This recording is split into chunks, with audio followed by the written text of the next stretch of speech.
A popular woodcarver once lived in the lakeshore village of Umchenga, where water meets earth and spirits dance in wood.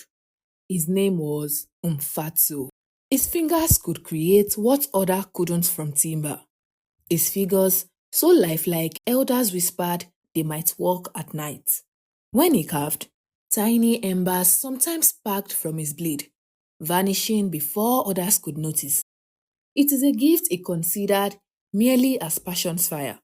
What he did not know was that ancient spirits had claimed his bloodline generations before.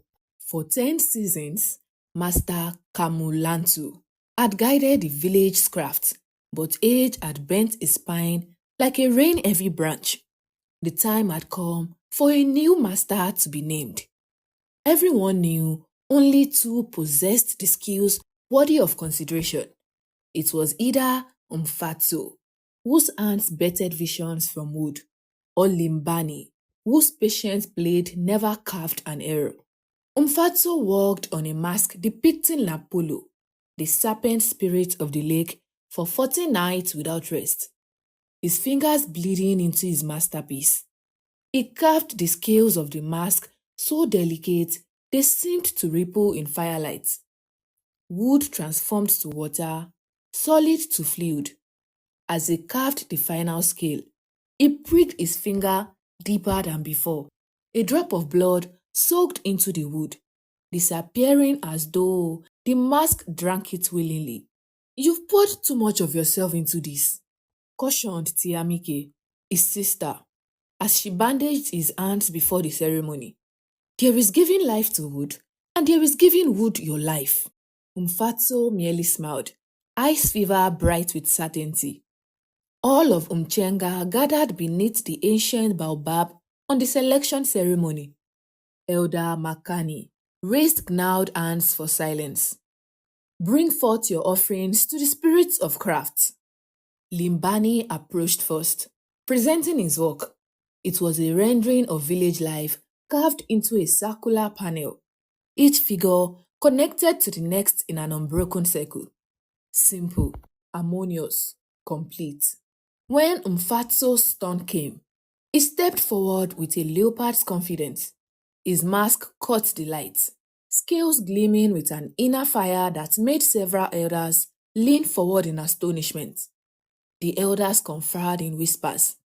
Umfatso stood tall, already imagining the master carver's tool in his grip. When Elder Makani rose, birds fell silent. Even the lake water seemed to still. "A master carver shapes not only wood, but the future of our traditions," she announced. "They must possess a balanced spirit." She moved with deliberate slowness to stand before Limbani. "Limbani, son of Chikondi, your hands create harmony. The council names you our new master carver." The world collapsed around Umfatso.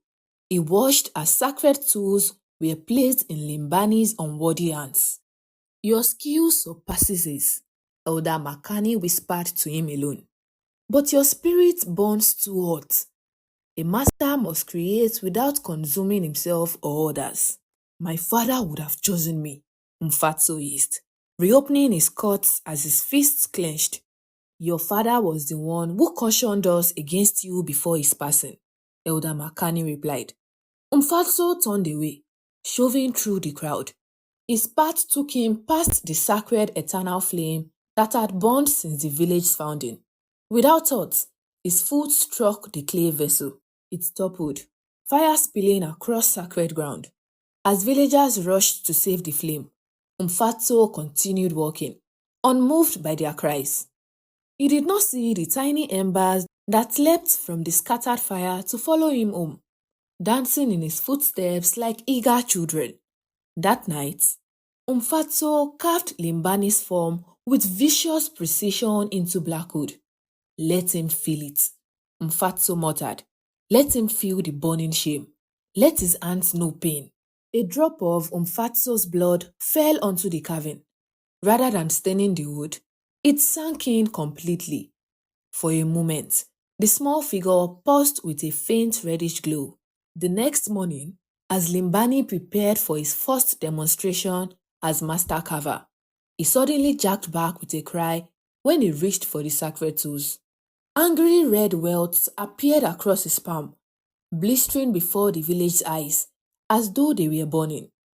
Umfatso felt savage satisfaction flood through him when he heard about it. His hand closed around the wooden figure of Limbani in his pocket. What he did not know was that a spiritual fire had been lit, and something ancient and hungry was in answering flame.